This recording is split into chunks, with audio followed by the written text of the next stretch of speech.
Hi, and welcome to Kunzang Payal Chuling. We're always so glad to have you with us. Today's teaching by Jetsunma and Lhamo is part 2 from the teaching that was last Sunday.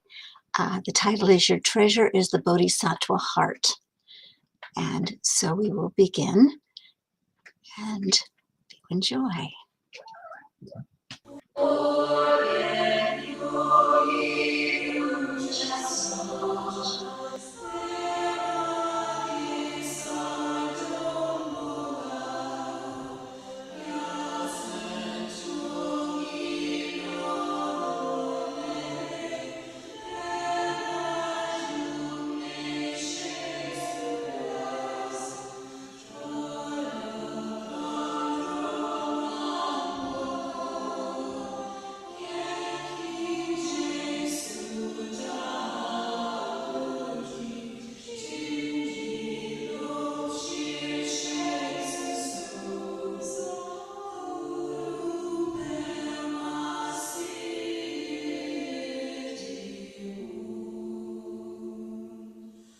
On the causes and conditions of both happiness and suffering, and particularly on the suffering of sentient beings.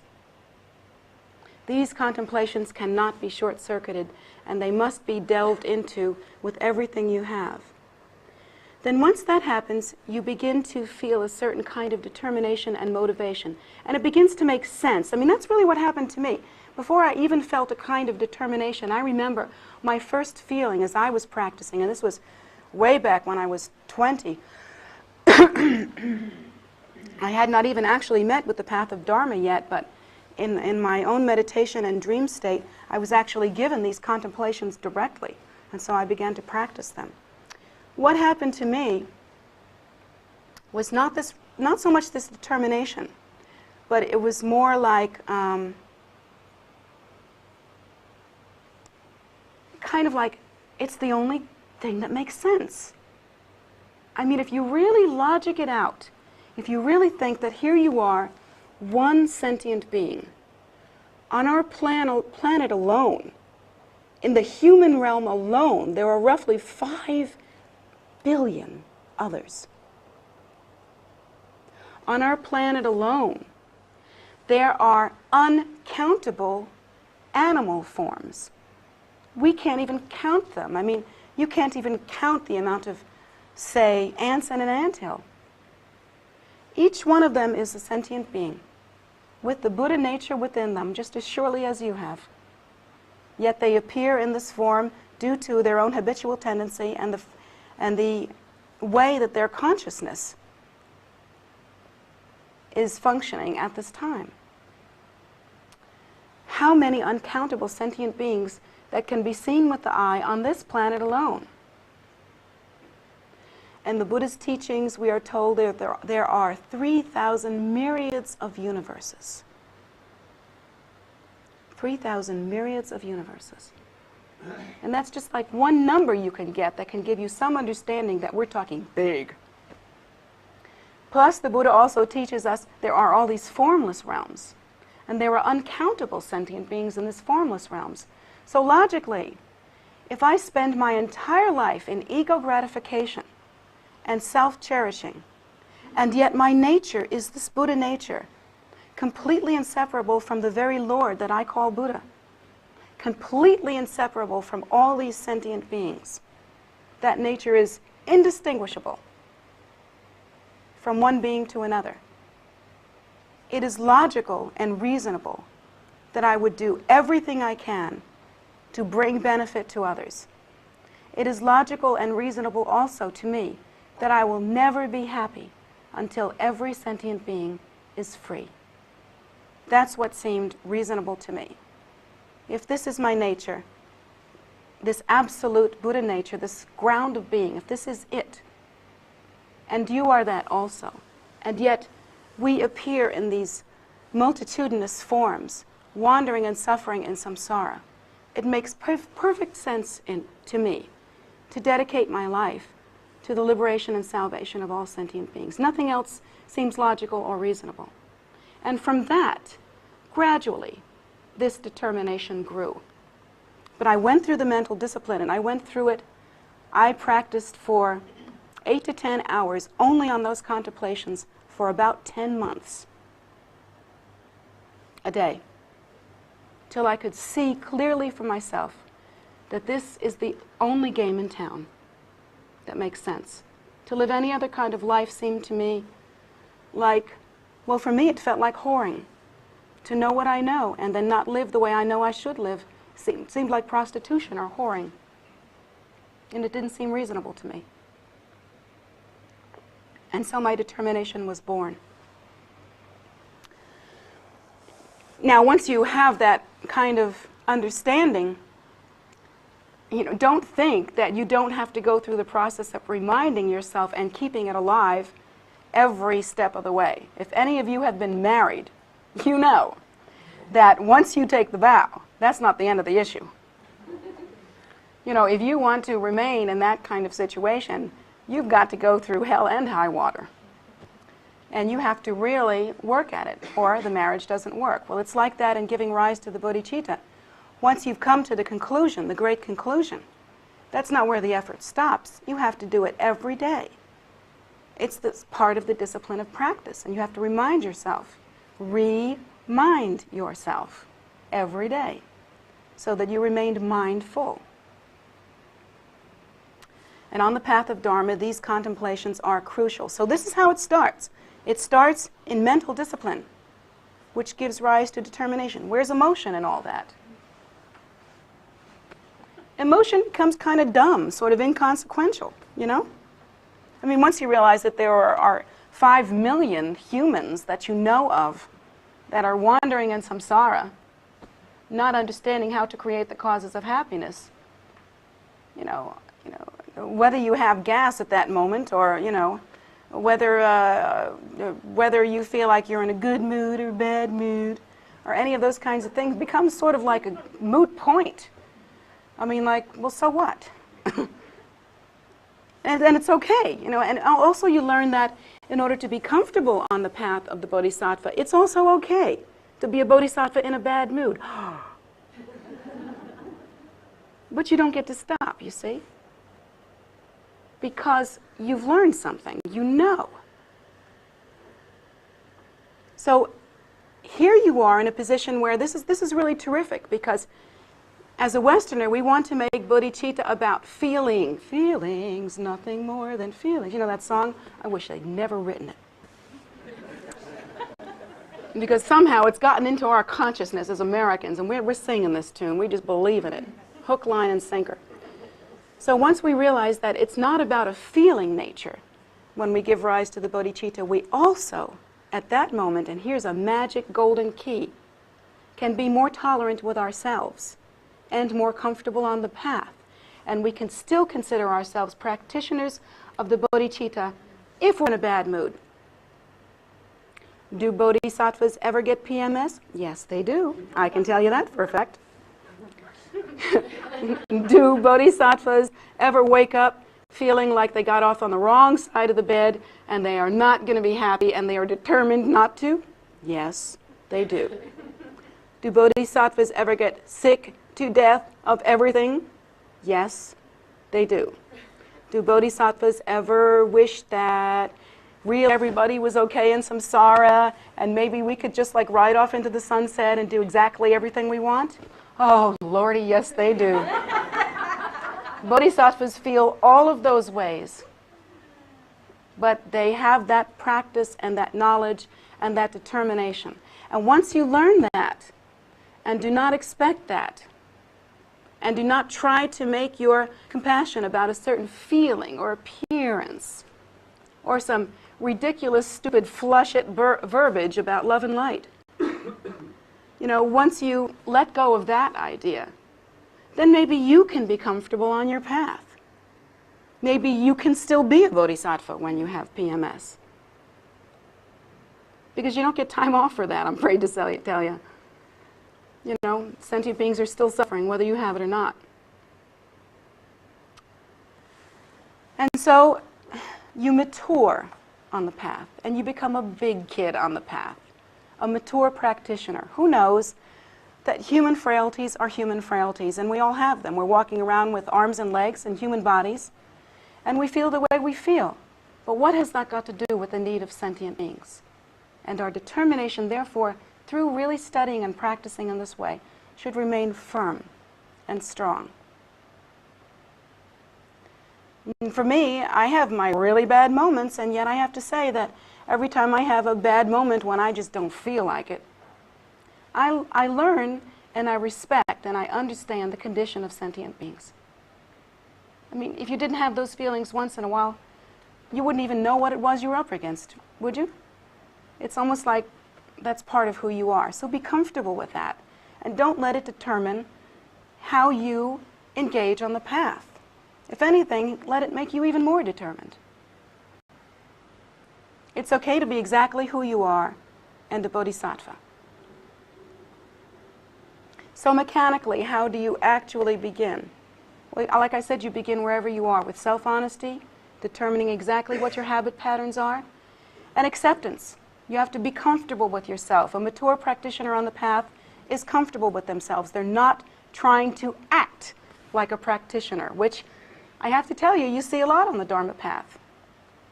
People trying to act like a practitioner. They have all these costumes and so forth. And yet, do they have the heart of the practitioner? Not much. Too much self-concern. Too much appearance. So,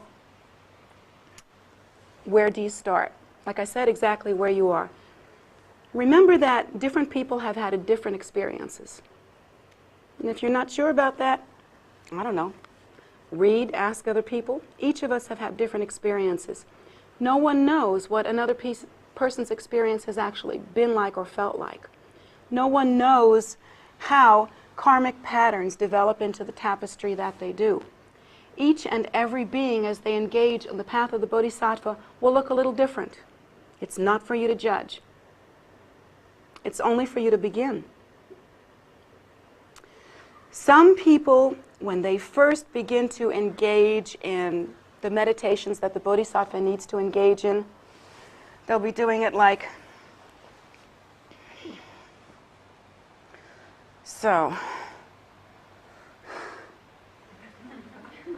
I dedicate myself to the liberation and salvation of all sentient beings. Okay, I do it. I don't feel like it today. I'm not happy about it today. But I dedicate my life to the liberation and salvation of all sentient beings. And I know it's the right thing to do. And okay, I'm working on it. I'm working on it. You know. And then the other person will say, oh yes, without any thinking, right now, I dedicate myself to the liberation and salvation of all sentient beings. Both are equally ridiculous. And it's not going to, I mean, why make a judgment about either thing? You can see that that's just the first step. And so whatever it looks like, let it be that. But again, honestly and truly, you constantly determine what you're like. And eventually, in maturity, there is not so much concern for appearances, not so much concern for how it should be. There is mostly concern for others. Now there's a new trick. Rather than concern of appearances, mostly concern for others. That's the part we left out, wasn't it? When we were judging ourselves and judging others for not looking perfect as a bodhisattva. It isn't about that. It's about them. It's about others. So we begin in the smallest way that we can. There are many different ways that one can actually engage and begin to train the mind as a bodhisattva. Actually, as a bodhisattva, the goal is to make every aspect of one's life a vehicle or like a basket of benefit for others. So what would that look like? Well, what about the ordinary things that you do? Now here's another thing that Westerners do. They divide their lives into sections, pigeonholes. You know, there's the holy part, and there's the ordinary part, you know, where you have your regular personality and you are the way you are to your husband, wife, and kids, and in-laws, and all those people that know you better than anybody. And then we have the other part of your life where you're out on the street and people get to see you and you have your street face on. And then you have the personal part, you know, you go to the bathroom and you do all these things. And you have the intellectual part, and you have the part that goes to the movies. and you have the part that exercises, and all these different parts, and none of them, because we're so deluded, seem to have much relationship to each other. It's like we're juggling cats all the time. We have all these different elements in our life. One of the things as a bodhisattva that you have to do is to make your entire life a basket, a vehicle for this compassion. So how do you do that? Well, there are these kind of like walking mindfulness meditations that you can do that are extremely beneficial. And they actually, you'll find, if you find yourself moving into a depression or some sort of negative mood, I've found that they'll pull you right out of it. If you really try to practice some sort of absorption with it. Very simple. You don't have to sit down and do the holy thing. You don't have to do any of that, or you don't even have to put on your Dharma clothes or pick up your pretty beads and, you know, wear your particular medallions that show you're a cool guy. You don't have to do any of that. All you have to do is, oh, I don't know, let's say eat lunch. And as you're eating lunch, you would pick up a spoonful of the food and you would say, as I am nourished, and you would be like a prayer, just a quiet prayer within your heart, like a loving prayer.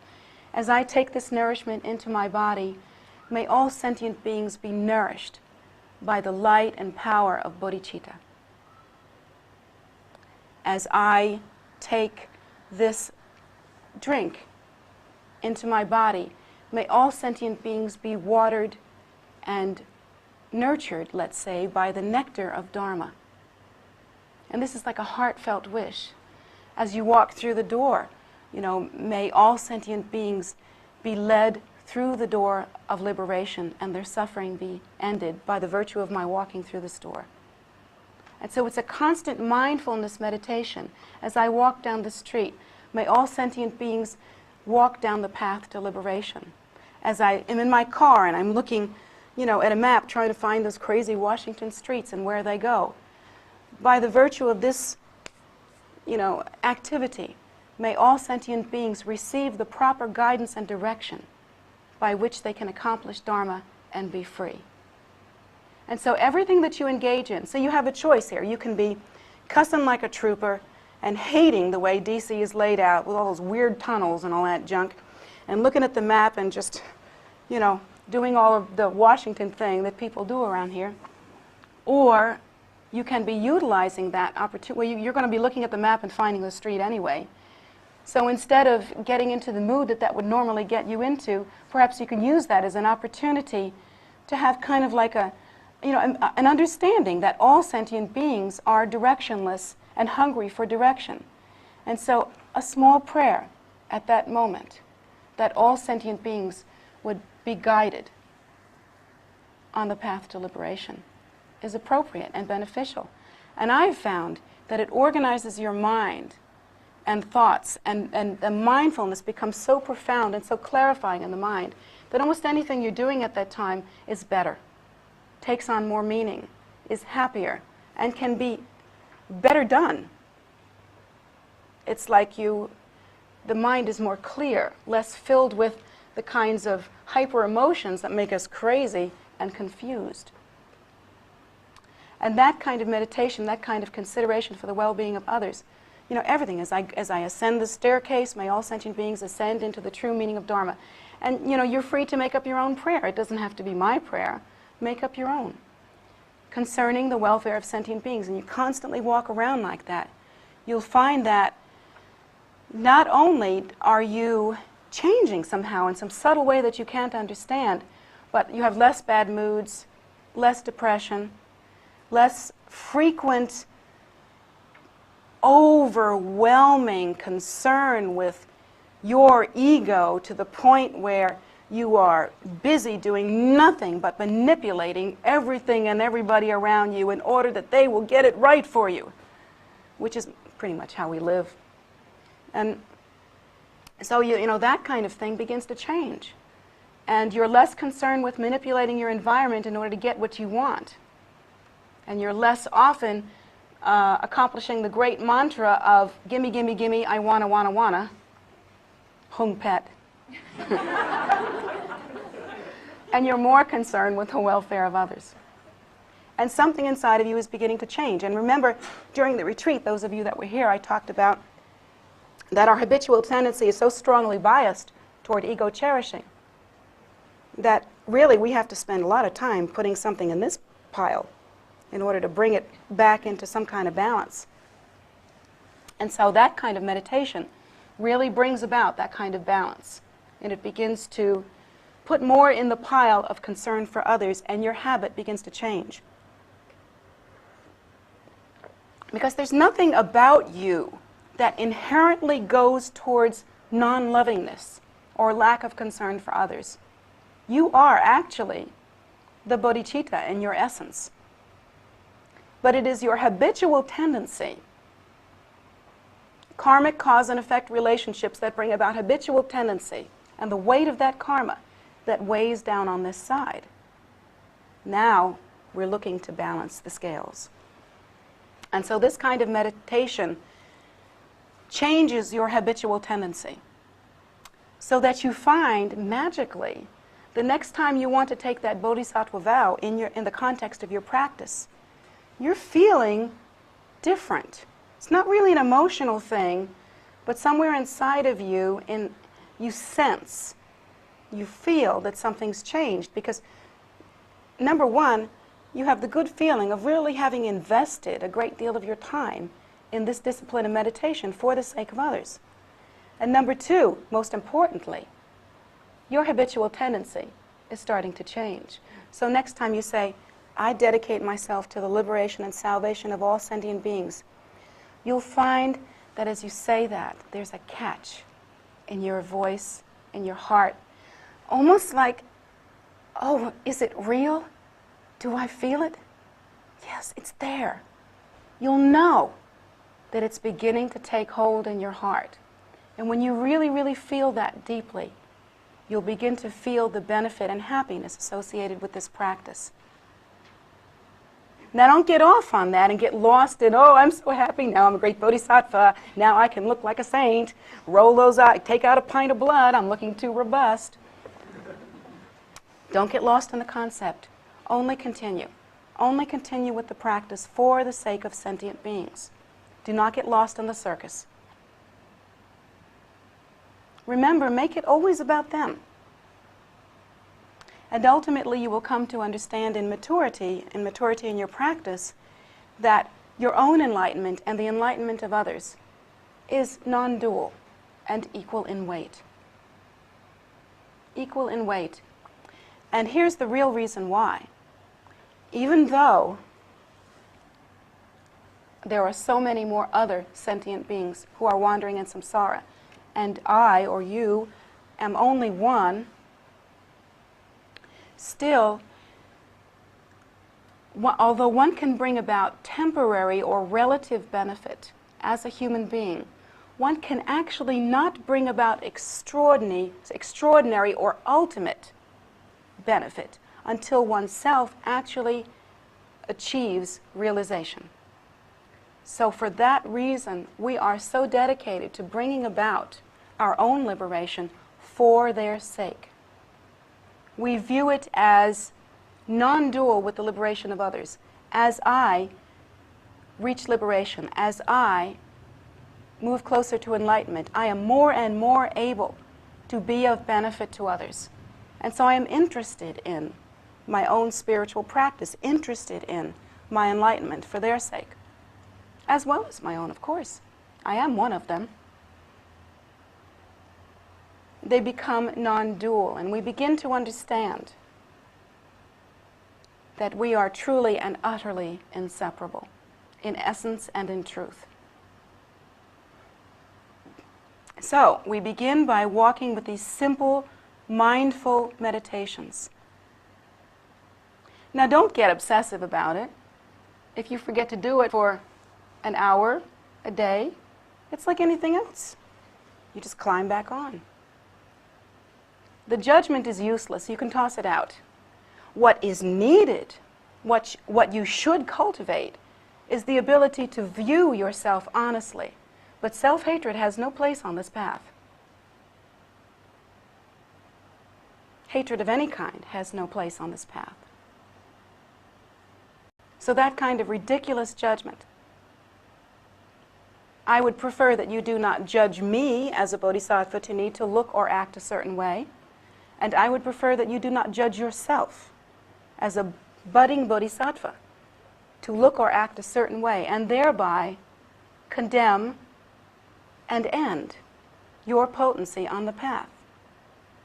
So don't do it to me, and don't do it to you. You won't catch me doing it to me or you. Your concern then is not appearances, but it is of loving kindness. So as you begin to practice more and more deeply and you move through these meditations, remember, you've done the contemplations that I've described, such as on the faults of cyclic existence and all of those contemplations that I described earlier in this very teaching. And then you move through the mindfulness and the daily, walking the path, walking your talk as a bodhisattva. You move from that. And I'm describing in very ordinary terms, mechanically, what it looks like. And then more and more, as you're doing that, you will find that as you practice ngundro, or as you do any practice, part of which is always the taking of the refuge and bodhicitta vows that's inherent in any practice on this path. As you get to that point in your practice, it will have depth and meaning for you that it never could have had before. And it becomes very profound. And particularly if you are accumulating the ngundro and are repeating that vow of bodhicitta 100,000 times, which is what we do over and over again over a long period of time.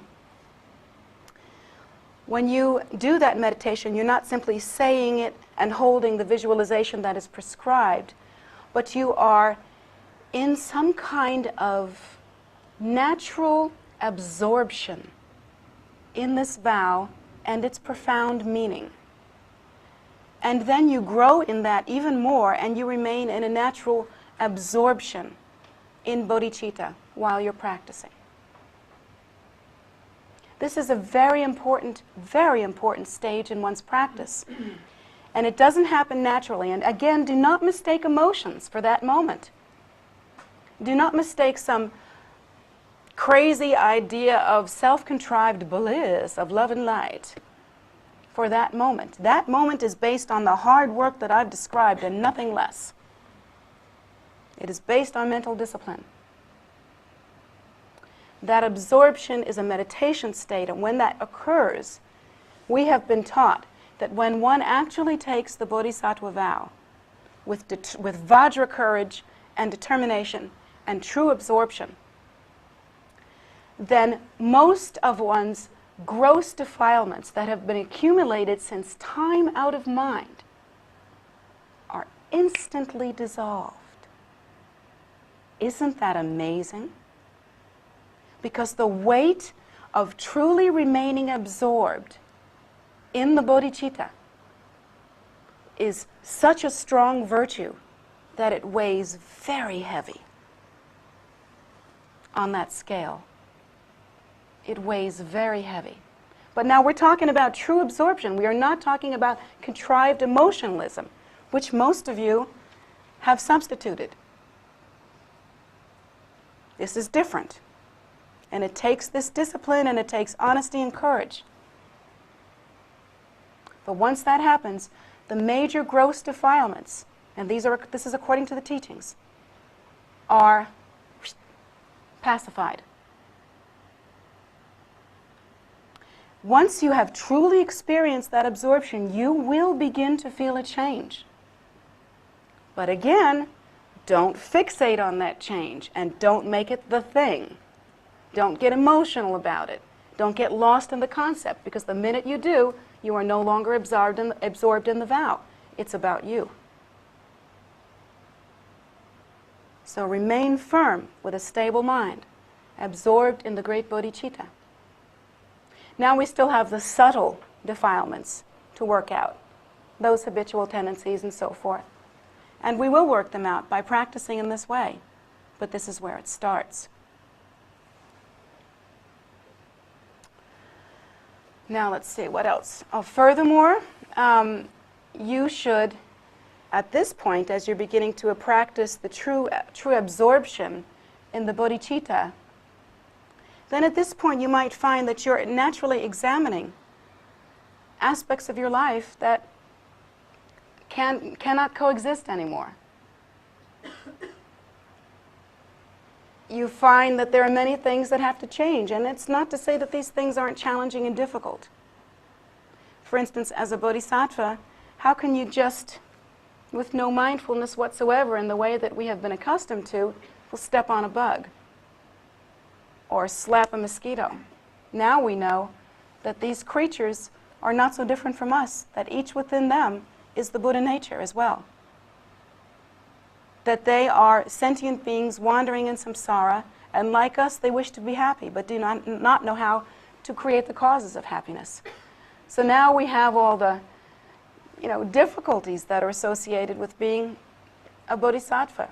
You got to take that mosquito, and you become really expert at trapping it under a glass and getting the paper underneath there and carrying it outside and going, "Oh, Mani Padme Hum" first, and all these little things. And people look at you like, "Geez, that's a little excessive, isn't it?" But you do it, and that's your thing, and it becomes it can be a pain, but at the same time you have these mindfulness meditations, and after you have really remained absorbed in these teachings and remained absorbed in the Bodhisattva vow, then you don't really have the heart to step on anything. It just seems like such a defilement of everything that you know and hold dear. And a lot of things about your life begin to change. What was okay before doesn't seem okay now, does it? Suddenly it's just not so okay. It leaves a bad taste in your mouth.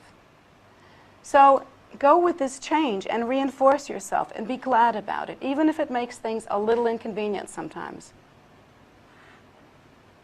Because these are the first actual baby steps of compassion arising within our minds on a relative human level. And these are to be treasured. These thoughts, these ideas are to be treasured rather than to be thought of as a burden. So now, then officially, once you begin to have these experiences, your life as a bodhisattva has begun. The vow of refuge, taking refuge in the Buddha, the Dharma, and the Sangha, this is a vow that one must take every single lifetime. That one must renew this vow every lifetime. But the power of the bodhisattva vow is so strong that the power and potency of that vow lives from lifetime to lifetime. You, if you have taken that vow, have that vow from now until you cross through the door of liberation into nirvana. And you must pray every day that you will be guided in this life and in every future life to meet with the means by which you will be able to practice this great compassion. Now everything about your life must seem different. The prejudices we had before about different peoples and different races and different religions and so forth, how can it make sense now? The ideas that we had about class and how this person is better than that person because of the class that they're in, or how one person is superior because of their superior intellect. Having tasted one moment of bodhicitta, you realize that a superior intellect is a fool's toy in a fool's world, unless it can be used to bring about that pure absorption. Everything changes, and slowly, slowly, so do you. So even if you are that person that begins practicing the Bodhisattva's path by going, "I dedicate the liberation and salvation of all sentient beings," that's not going to last for long. Accept yourself the way if that's where you're starting, start there. It's a simple truth. Just do it. And don't make such a big deal about it. That's a good mantra. Om, don't make a big deal, hung pat. Just don't make a big deal about it. Just start where you are. Gradually over time, this will stop. And you'll begin to feel that catch in your throat, that movement, that change, that begins to happen. And for other people, Of course, there are different ways of beginning practice, different places that each one of you start at, but the rules fundamentally are the same. They are the same. One requires this mental discipline in order to truly practice the bodhicitta, practice the contemplations, practice the daily mindfulness.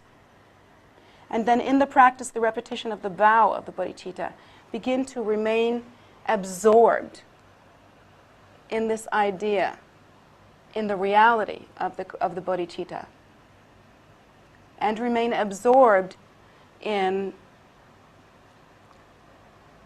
the stability of mind that one experiences when one is not busy manipulating and grasping. This is real progress on the path, real progress. Much more so than talking the Dharma talk and walking the Dharma walk and doing the Dharma rep. Developing a good heart at last. This is real result, and it is lasting. You won't be able to take your Dharma talk and your Dharma rap and your Dharma scene and your Dharma clothes and your Dharma Dudley do-rights or whatever, or anything that you have accomplished in this lifetime into the next rebirth. You will not be able to take any of that into the bardo. But a good heart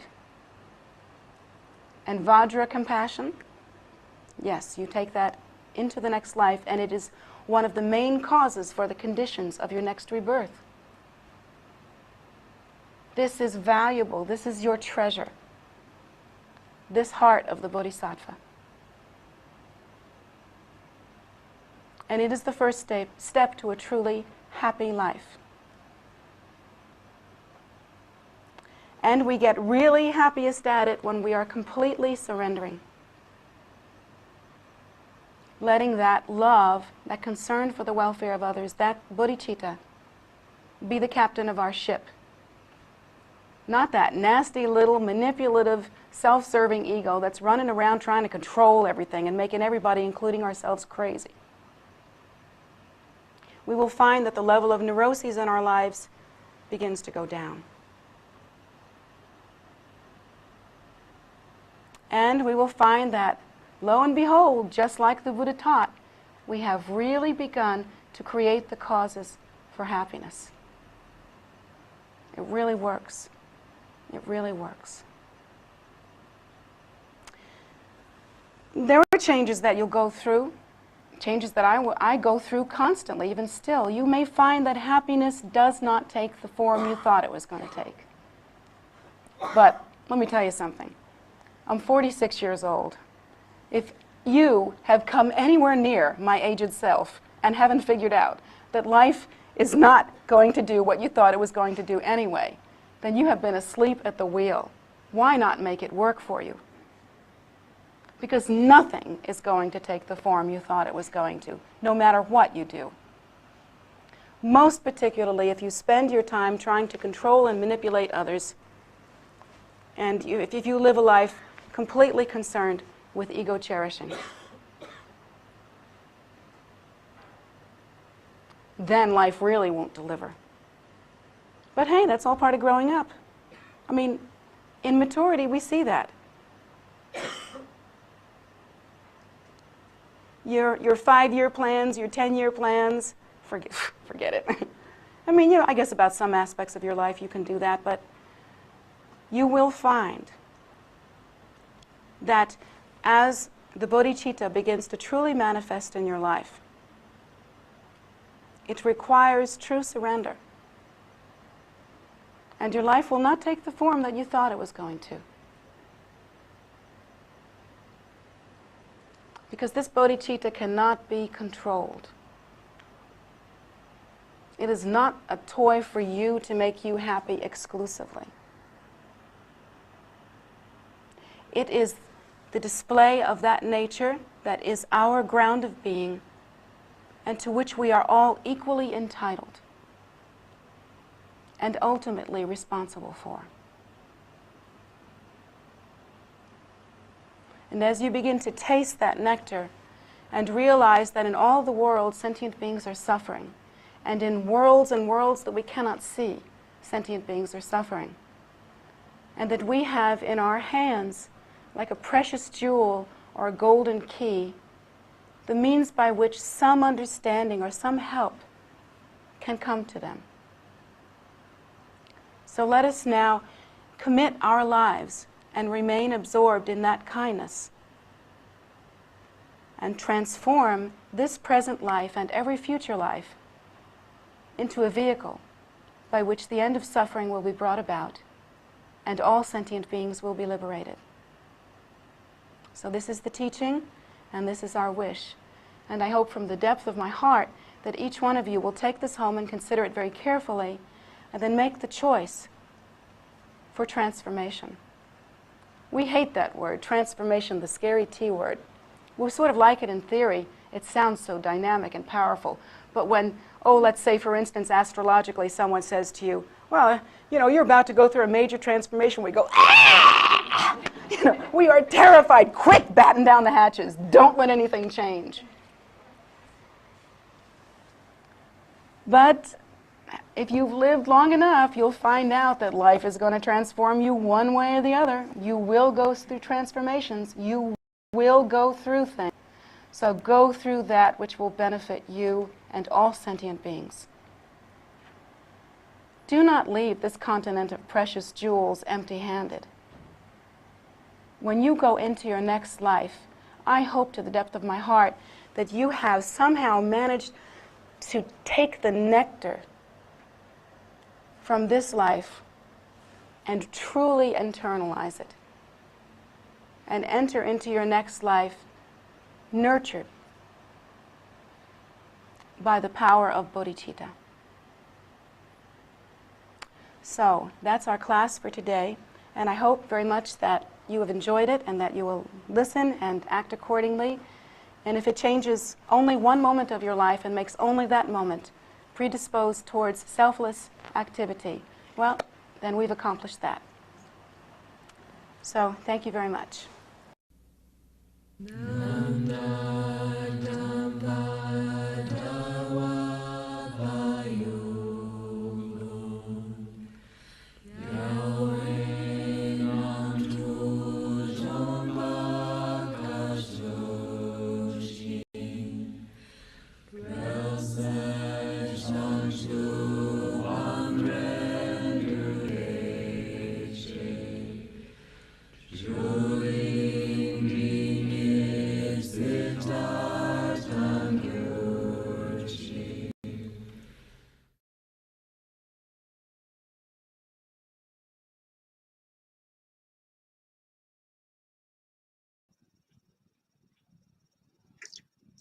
Thank you so much for joining us today and for listening to the teaching along with us. This has been really great, and I know I've enjoyed it.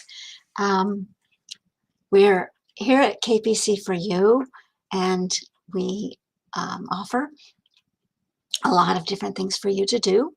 And so we hope you, if you're in the area, you're able to come and be with us. Otherwise, we have so much online that you are welcome to join. Starting today, this afternoon at 5 p.m., Atira will be teaching, and she will be continuing her series on Pop Your Preconceptions. She always has these great titles. So hopefully you will be able to listen and enjoy her teaching. It's at 5 p.m. on YouTube and also on Facebook, I believe. So wherever you are watching this, you can watch her. And she's Jetsunma's daughter and Heart student, and her teachings are fabulous, direct, with a lot of humor and wonderful examples that can help understand. Okay, that's today. Every day at 7 p.m., we have Medicine Buddha on Facebook Live, and you are welcome to join that. It's a 15-minute practice. Bring your prayers and any wishes you have to benefit beings. It's in English, and there's a lot of community associated with it, so it's a good way to start feeling connected. I know we've all been missing that during this time. We have practices every day. On the weekends, the meditations are in the morning at 10 a.m. and that's on YouTube. You're welcome to join that. It's a led meditation, or well, somewhat led anyway. There's instruction. So if you're new, if you're middle, you're old, it's a great place to come and practice that meditation.